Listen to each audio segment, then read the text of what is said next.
Nous allons voir dans cette capsule comment utiliser simplement la formule concernant la charge du noyau et du cortège de l'atome. Commençons par quelques rappels. L'atome est constitué d'un noyau qui contient des protons que l'on note Z et des neutrons. L'ensemble des deux forme les nucléons que l'on note A. La seule chose qui est chargée dans le noyau, ce sont les protons. Ils ont une charge positive. Les neutrons sont eux neutres, donc ils n'ont pas de charge. Autour de ce noyau, on a le cortège électronique, qui est essentiellement constitué de vide. Mais on a tout de même à l'intérieur des électrons. Ces électrons ont une charge négative. L'atome au total est électriquement neutre. Cela signifie donc qu'il y aura autant de charges positives que de charges négatives. La conséquence de cela, c'est que le nombre de protons est égal au nombre d'électrons.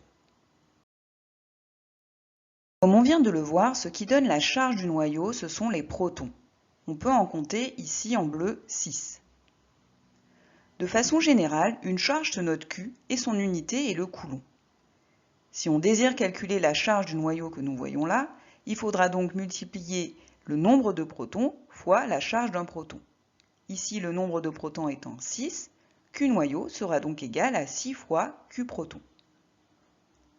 Or, la charge d'un proton est une valeur bien connue que l'on appelle charge élémentaire et que l'on note E.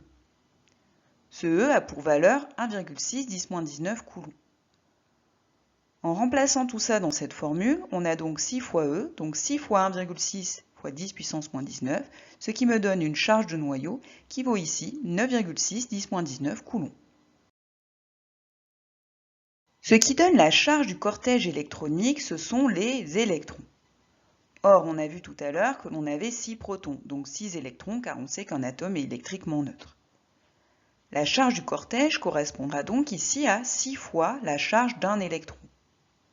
Or, la charge d'un électron est aussi une valeur bien connue, qui est cette fois-ci le contraire de celle d'un proton, c'est-à-dire moins E. La charge du cortège sera donc 6 fois moins E, ou alors moins 6 fois E, ça revient à la même chose, et en remplaçant par les valeurs, on obtient au final moins 9,6 10 puissance moins 19 coulombs. Si on compare les deux valeurs trouvées précédemment, on remarque que le chiffre est pratiquement identique, sauf que pour le cortège, on a un moins devant, ce qui correspond à la charge négative des électrons. On retiendra de façon générale que la charge du noyau est égale au nombre de protons, c'est-à-dire Z, fois E, la charge d'un proton. Bien entendu, ce E étant toujours donné dans les exercices. La charge du cortège, c'est pratiquement la même formule, sauf que devant Z fois E, on mettra un moins pour la charge négative des électrons.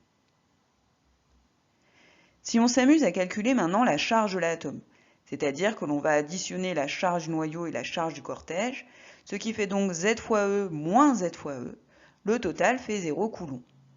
Ceci est normal car on sait que l'atome est électriquement neutre. Voyons tout de suite un exemple d'application de ces formules. On me demande ici de calculer la charge du noyau de sodium dont l'écriture conventionnelle de son noyau est Na2311 et on me donne comme donnée la valeur de E. Comme je cherche ici la charge du noyau de l'atome, forcément la formule qu'on va utiliser c'est Q noyau égale Z fois E. Pour pouvoir l'utiliser, il faut trouver la valeur de Z. Or on sait que l'écriture conventionnelle du noyau d'un atome est de la forme XAZ. X étant le nom de l'élément, A le nombre de nucléons et Z le nombre de protons, qui est justement ce que je cherche ici. Je peux donc en conclure que le nombre de protons du noyau de sodium est 11. Il suffit alors de remplacer le Z par 11 dans la formule et on obtient alors une charge du noyau qui vaut 1,8 10 puissance moins 18 coulombs. Voyons tout de suite un dernier exemple un peu plus compliqué utilisant ces formules. On me demande de déterminer le nombre de protons d'un atome dont le noyau a une charge de 1,12 10 puissance moins 18 coulombs. Et à partir de là, on me demande d'en déduire le nom de l'atome. La donnée que j'ai est toujours le E. Comme on me parle de la charge du noyau, forcément la formule que l'on va utiliser c'est Q noyau égale Z fois E. Sauf que cette fois-ci, l'objectif n'est pas de trouver Q noyau, mais c'est de trouver Z. Il va falloir donc changer cette formule pour avoir le Z. On change donc la formule, ce qui me fait Z égale Q noyau divisé par E. Et attention, avant de remplacer, vérifie bien que les deux valeurs que tu as soient bien dans les mêmes unités. Ici, Q noyau et E sont bien en coulombs, donc on peut remplacer directement. Si ça n'avait pas été le cas, attention à bien penser à convertir. On remplace donc par les valeurs et on obtient un nombre de protons qui est égal à 7. Pour trouver le nom de l'atome, on a besoin de la classification périodique. On sait que dans la classification périodique, les atomes sont classés par numéro atomique croissant. Il suffit donc de chercher Z égale 7 dans la classification et on aura le nom de l'atome. Il s'agit ici de l'atome d'azote de symbole N.